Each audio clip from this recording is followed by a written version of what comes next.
कल्पना कीजिए, आप एक शांत घने जंगल में खड़े हैं। चारों ओर ऊंचे ऊंचे पेड़ हैं। हवा की धीमी सरसराहट, पक्षियों की दूर दूर तक फैली आवाजें और एक ऐसा मौन जो सुनाई तो नहीं देता, लेकिन महसूस जरूर होता है। और तभी एक सूखा पत्ता पेड़ की डाली से हल्के से हिलता है, धीरे धीरे हवा में लहराता है और फिर पूरी शांति के साथ जमीन की ओर गिर जाता है। ना कोई आवाज, ना कोई विरोध, ना कोई हड़बड़ाहट, बस एक शांत स्वीकृति।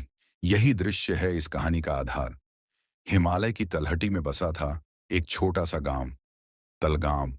यहां न शहरी भीड़ थी, न मोबाइल टावर, न वाईफाई। सिर्फ पहाड़ों की गोद में फैली शांति और हर दिशा में फैला प्रकृति का संगीत। गांव के बाहर एक पुराना पीपल का पेड़ था, इतना पुराना कि लोगों की 3 पीढ़ियां उसकी छांव में पली थीं। और उसी पेड़ के नीचे बैठता था एक साधु, बिल्कुल चुप, हर सुबह एक ही जगह, ध्यान में डूबा हुआ। लोग उन्हें वृक्ष बाबा कहते थे। उनकी उम्र का कोई अंदाजा नहीं था। कोई नहीं जानता था कि वो कहां से आए, न ही ये कि वो वहां कब से हैं। लेकिन गांव के हर इंसान ने महसूस किया था कि उनके पास बैठने से कुछ होता है, कुछ बदलता है, शब्दों के बिना भी। अब कहानी में आता है अर्जुन। अर्जुन एक युवा जो शहर से आया था, आईआईटी से पढ़ा, मल्टीनेशनल कंपनी में काम करता था। दिखने में सफल, पर अंदर से थका हुआ। हर चीज को पाने की दौड़ में वो कुछ खो चुका था, शायद खुद को ही। एक दिन उसने बस यूं ही सब कुछ छोड़ दिया और चल पड़ा हिमालय की ओर। कहते हैं जब सवाल बहुत गहरे हों तो पहाड़ जवाब बन जाते हैं। और तभी उसकी मुलाकात हुई वृक्ष बाबा से। वो बाबा के पास बैठा और कहा, बाबा, मुझे जीवन का अर्थ चाहिए। मैं सब जानता हूं, विज्ञान, दर्शन, मनोविज्ञान, लेकिन फिर भी ये मन कभी शांत नहीं होता। आप मौन हैं, फिर भी लोग कहते हैं आप सब जानते हैं। क्या आप मेरी मदद करेंगे? बाबा ने उसकी ओर देखा, बस देखा, और फिर अपनी आंखें बंद कर लीं। अर्जुन थोड़ा परेशान हुआ।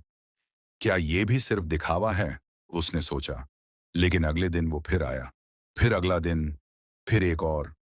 हर दिन अर्जुन कुछ पूछता, क्या आत्मा अमर है? क्या हमारा भाग्य तय है? क्या ईश्वर सच में है? और बाबा बस चुप, एक नजाकत से मुस्कुराते और मौन रहते, शब्दों के बिना। बस मौन की एक दीवार थी। एक दिन अर्जुन की बेचैनी चरम पर पहुंच गई। बाबा, अगर आप कुछ नहीं कहना चाहते तो कहिए, मैं अपना समय क्यों व्यर्थ कर रहा हूं? उसकी आवाज में झुंझलाहट थी, थकान थी। बाबा ने पहली बार उसे इशारे से बैठाया, फिर ऊपर की ओर इशारा किया, पीपल की एक पतली शाखा की ओर, जहां एक पीला सूखा पत्ता हिल रहा था। बाबा बोले, उसे देखो। अर्जुन ने देखा।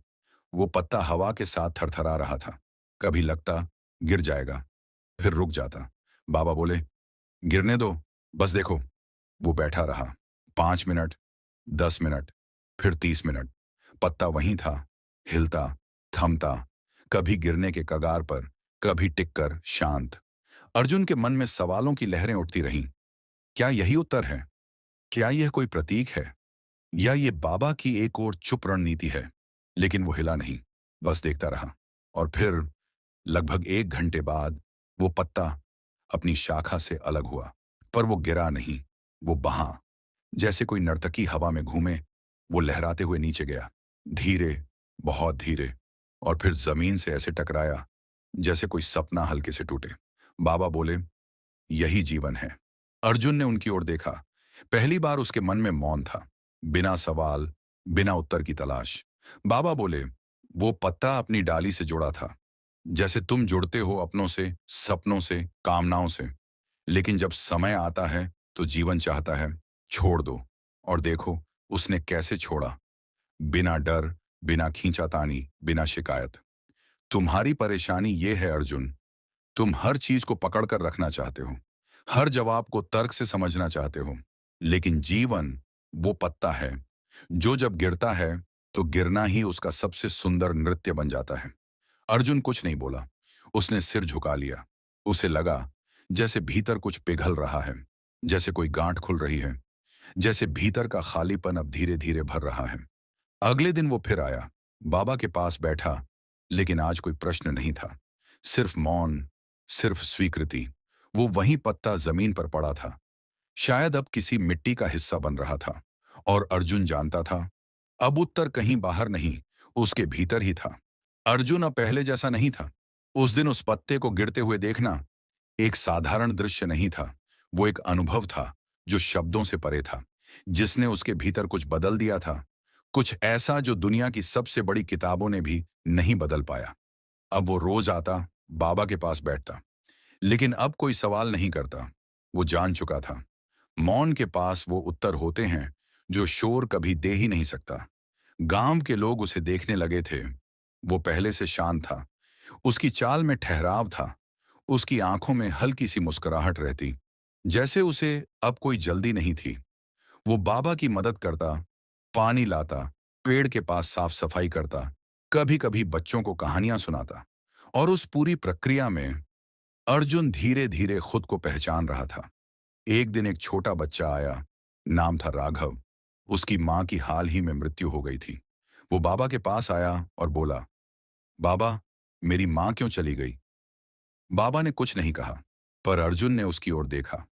फिर धीरे से उसे पास बुलाया और बोला, क्या तुमने कभी देखा है, जब कोई दिया बहुत देर तक जलाता है तो उसकी लौ थोड़ी देर के लिए तेज होती है और फिर धीरे धीरे बुझ जाती है? राघव ने सिर हिलाया। हाँ, अर्जुन बोला, तुम्हारी माँ की लौ भी अब शांत हो गई है, लेकिन उसकी रोशनी तुम्हारे भीतर अब भी जल रही है। बच्चा कुछ नहीं बोला, बस उसके हाथ को थामे खड़ा रहा। बाबा ने दूर से देखा और हल्के से मुस्कुरा दिए। अब वो जान चुके थे, अर्जुन ने जीवन का पहला पाठ सीख लिया है। शांति शब्दों से नहीं आती, समझ से आती है, और समझ मौन में होती है। महीनों बीत गए।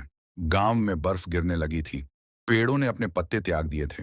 पूरा वातावरण सफेद चादर में लिपटा हुआ था, बिल्कुल शांत, जैसे समय भी थम गया हो।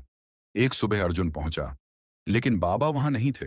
उनका आसन खाली था और पास ही एक चिट्ठी रखी थी। अर्जुन ने कांपते हाथों से उसे उठाया। चिट्ठी में लिखा था, प्रिय अर्जुन, अब तुम वो जान गए हो जिसे जानने के लिए मैंने मौन चुना था। मैं कहीं गया नहीं हूं, मैं हर उस पत्ते में हूं जो गिरेगा, हर उस मौन में हूं जो तुम्हें शांत करेगा। अब तुम्हारा समय है मौन को बोने का। वृक्ष बाबा। अर्जुन की आंखों में आंसू थे, पर उसके होंठों पर मुस्कान थी। उसे लग रहा था जैसे वो बाबा को समझ चुका था, शब्दों से परे, भावों से परे। अगले कुछ सालों में अर्जुन वहीं रहने लगा। उसने पेड़ के नीचे एक छोटा आश्रम बना दिया, जहां लोग आते, बैठते, कुछ कहते नहीं, बस मौन होते। वो किसी को ज्ञान नहीं देता था, बस एक दृश्य दिखाता था। एक सूखा पत्ता जो धीरे से गिरता है। लोग आते, डॉक्टर, इंजीनियर, कलाकार, छात्र, दुखी आत्माएं, और जाते हुए कहते, हमने जीवन को महसूस किया पहली बार। कोई समझ नहीं पाता कि ऐसा क्या है उस पेड़ के नीचे, लेकिन हर कोई जानता था कि वहां कुछ बदलता है। अर्जुन अब बूढ़ा हो चुका था। उसकी दाढ़ी सफेद थी, लेकिन आंखें अब भी वैसी ही थीं, गहरी, शांत, दर्पण जैसी। एक दिन एक युवा लड़की आई, जो बिल्कुल वैसी ही थी जैसे वो कभी था, बेचैन, सवालों से भरी, थकी हुई। उसने पूछा, क्या आप मुझे जीवन का अर्थ बता सकते हैं? अर्जुन ने उसकी ओर देखा, धीरे से मुस्कुराया और एक पत्ता उसकी ओर बढ़ा दिया। लड़की ने पूछा, ये, इसका क्या मतलब? अर्जुन ने बस इतना कहा, बैठो और देखो। वो लड़की वहीं बैठ गई और देखती रही उस पत्ते को, जो एक डाली से धीरे धीरे टूट रहा था। और तब वही दृश्य दोहराया गया, जैसे सालों पहले अर्जुन ने देखा था। एक पत्ता धीरे से, पूरी विनम्रता से जमीन की ओर गिरा। उसी दिन अर्जुन ने अपनी आंखें बंद की, एक लंबी गहरी सांस ली और फिर शांत हो गया, जैसे वो भी उस पत्ते की तरह धीरे धीरे जीवन से विदा ले रहा हो। गांव के लोग इकट्ठा हुए। उसके समाधि स्थल के पास एक पंक्ति लिखी गई, यहां वो व्यक्ति सोया है जिसने मौन में बात करना सीखा और एक पत्ते के गिरने में जीवन का उत्तर पाया। आज भी तलगांव के उस पुराने पीपल के नीचे कोई ना कोई बैठा होता है, शायद किसी उत्तर की तलाश में, या शायद खुद को समझने के लिए। और हर पतझड़ में जब पहला पत्ता गिरता है तो हवा थोड़ी धीमी हो जाती है और समय थोड़ा रुक सा जाता है, क्योंकि उस एक पत्ते के गिरने में पूरा जीवन छुपा होता है।